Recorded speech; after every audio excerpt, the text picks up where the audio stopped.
Chapter 4. On the Way. "Yes," said Zipper. "I could get used to this." They had found bundles of firewood marked with the Imperialists' sigil, as well as a stockpile of dried food.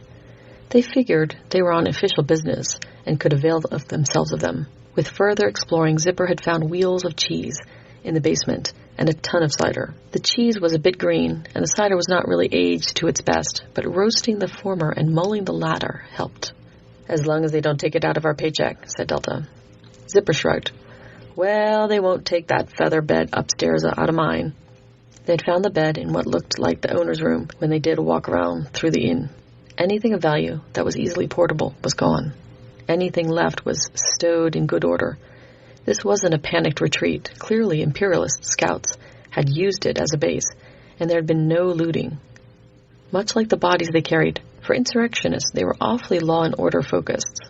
"I don't think they would begrudge you that," said Delta, "so long as you clean up your boots." Zipper held up her feet and wiggled her toes in front of the fire. "Being polite doesn't cost anything. That's what my mother said." She pulled a skewer from the fire with bubbling cheese on it and rolled it through the dried food they had. "What's the word on watches tonight?" Delta took a sip of her cider and looked around. "Dunno. This place is really secure." The windows were all boarded up, making a very defensible perimeter. There were plenty of cracks between the boards to act as loopholes to see out of it. She lifted her tankard to the fire. "On the other hand, there's loot for the hungry, and this is the only fire for miles." Zipper looked at the fire and frowned. "I hadn't thought about that." She put the hot cheese ball in her mouth and fanned it as she chewed quick, making appreciative noises. "I regret nothing." "Right then," said Delta. "Not to make you regret it, but you take first watch." She nodded again at the fire. "I don't think we need to watch all night. Just stay up till the fire goes out. Then you can hit the featherbed." Delta leaned forward and tried to peer out of a crack. "The moon will be late and slim. I'll stand guard from the moonrise till dawn. That'll be the most likely time for trouble to be about." Zipper nodded. "I do not doubt my captain's wisdom." She emptied the tankard and pushed it aside. "At least it's no crime to put an end to drinking. That stuff really does need a few more months before it is any good." Delta nodded and pushed her tankard away as well. "You can use mine to douse the fire when you're good." She stood up and stretched. "I'll find a spot where I can watch for moonrise." "You don't need a wake-up call?" asked Zipper. Delta shook her head. "I'm a pretty light sleeper. I think that upper room had an eastern-facing window. As long as I can see that, I'll check each time I wake up." "Just as well to start early," said Zipper. "I sleep like a log." "Good night." "Good night." Zipper both slept deeply and woke slowly. It took a few tries for Delta to rouse her. Even when she was up, she still didn't seem to be tracking fully.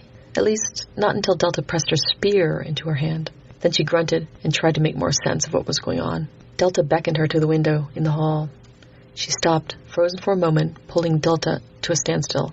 "Donkeys," she whispered. In the quiet, they could hear their animals shifting about in the pen below. Delta nodded. "They smell them." Zipper looked curiously at her, and then followed as she began peering through the cracks. The moon was above the horizon, but it was less than a quarter full and didn't give much light.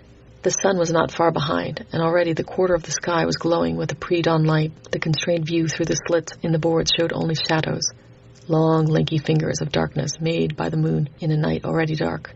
But then there was movement. It was hard to see as it appeared right against the inn. Zipper nudged Delta, but she had already seen it. They moved to the room at the end of the hall, cursing and freezing when a board squeaked underfoot. The vantage point wasn't much improved, but they were closer, and the sounds carried better. They heard the definite clink of someone testing the chain on the gates. A donkey brayed in the silence, loud and agitated. Zipper furrowed her brow. She bent close to Delta. "Why are the donkeys all riled up? You'd think they would be expecting a feed." Delta looked at her and tapped her nose. Then she leaned close to her ear. "I didn't see much, but I did see something out there going on 4 feet. Zipper pulled back, more concerned now. They heard the creak of wood. Whatever was there had moved from testing the chains to testing the door itself. Chains aren't going to stop someone from climbing over. Zipper hissed quietly. Delta nodded in agreement, then tilted her head toward the stairs. They moved quickly but carefully in that direction, paying close attention to where the squeaky board was. There weren't many good viewpoints into the courtyard from the inside of the inn, and neither of them wanted to unbolt the back door. "I think I saw a vent on the far side of the common room," whispered Delta to Zipper. She took the cue and headed off in that direction. The place was completely black, so she had to feel her way across most of it. When she got to the far end, though, that proved handy, as it was much easier to see a thin slit of weak moonlight leaking in from the outside. However, when she got to it, Zipper cursed for the height of the umpteenth time. All she could see from the angle was the sky. She propped her spear in the corner and began feeling her way around the room. There, her hands hit on the stool she thought she remembered seeing. She lifted it and quietly walked back. Once in place, she climbed up onto it and got a better view through the crack. Moving her head to one side and the other, she could see at least half of the gate. The barrier was in full moonlight, at least what there was of it, but the area above it was in complete darkness. As she looked, there was an area where the texture of the darkness was different. There was definitely a rounded shape that should not have been there. The donkey brayed again, and the shape moved. She thought she saw the glitter of eyes. Then something imperceptible changed. She didn't know what it was, but she felt it was looking at her. There was no way it could see her, not in the darkness, on the other side of the slit. But it might be that it was looking at the slit, supposing her to be there. Either way, after I took it all in, the shape disappeared. Zipper watched a minute or two more, and then got down off the stool and creeped back toward the kitchen. But on the way there, she saw Delta had moved to the forward-facing windows, so she joined her there. Delta was so intent on watching, and Zipper had been so quiet in her movement, she was afraid that she might startle her, and her cries would give them away. She leaned all her weight on one foot, but the boards didn't squeak or on command. Instead, she felt for pressure inside of her, and produced a stifled belch. Delta stiffened, and then slowly looked over her shoulder. Zipper waved and grinned. "I think they're gone," said Delta, turning back. Zipper looked out the crack next to her. "It was just a pair of wolves," she added, "probably starving with no livestock to steal." "Wolves don't climb," said Zipper. Delta looked over at her quizzically. "I'm sure I saw something looking over the gate." Delta looked skeptical, but not dismissive. "The sun is just about to come up. Give it till then, and then we'll check. Let's get some gear on." They had only put on the bare minimum, getting out of bed. Now they stopped and pulled on the rest of their clothing, their basic harness, and some choice pieces of armor. They met back at the main door to the inn. It was barred and bolted from the inside, with additional wedges keeping it in tight. It took a bit of effort to work them out, but eventually they were free and the bar was off. Zipper made one last check through the windows on either side, but saw nothing. The sun had cleared the horizon and nearly the outbuildings of the town. There was certainly enough light to see if there was an ambush. Nevertheless, they cautiously slid the bolt back and held both of their weapons at the ready as they pushed the door open with their shoulders. But there was nothing there. The 3 streets were empty, up and down. Not even a crow cried.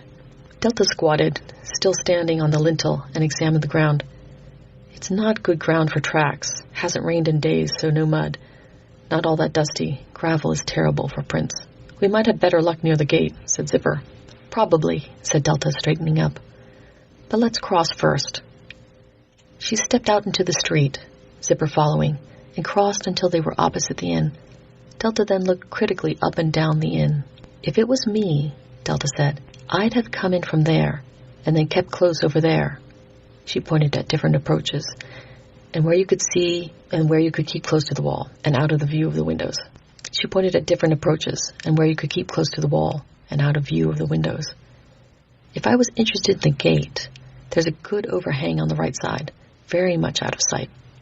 "So you're believing me that it wasn't just a bunch of hungry wolves?" asked Zipper, smiling. Delta gave her a thin-lipped grin. "Let's just play it out and see what we end up with. What would you do if you were a wolf?" "Howl," said Zipper. Delta gave her a warning look. Okay. Zipper looked up and down. "Best cover's from over there, where the nearest field is. A lot of weeds, maybe between there and here, but I'm more likely to just be following the smell. I'd go down the middle of the road, so nothing would jump out at me, then straight up to the gate. Paw it a few times, trying to get a sense if I could jump over it." Delta nodded. "I would have seen that, but I didn't. What I saw was down by the base, but it definitely had 4 feet. "Smart wolves?" said Zipper. "That can't be good if Vargar is coming down from the mountains." Delta shrugged and made her way back down towards the gate. They paused at more likely patches of ground to look for tracks. They didn't see anything until they got close to the wall, where there was more soil and less gravel. "Looks like a paw print to me," said Delta. She pointed at a few depressions, 3 pads. "I think those are claw tips." She put down her hand for measurement. They were smaller than hers. "That's not a paw," said Zipper, closer to the gate. There were 2 very clear footprints. They looked at each other's feet. They both wore boots. I'm guessing it's when our voyeur jumped down from the gate. Look, they're on top of the wagon tracks, so they're not old. Yep, said Delta. No question about that. We were both right. Something on 4 feet, something on 2 feet. What's the answer to that riddle? Asked Zipper. I sure don't think it was Monty House cavalry, said Delta. She straightened up. Well, honestly, I hope we never find out the real answer. She started back towards the front door. Let's lock the place down, load up, get out, and never see this village again. I do not doubt my captain's wisdom, said Zipper, shouldering her spear and following.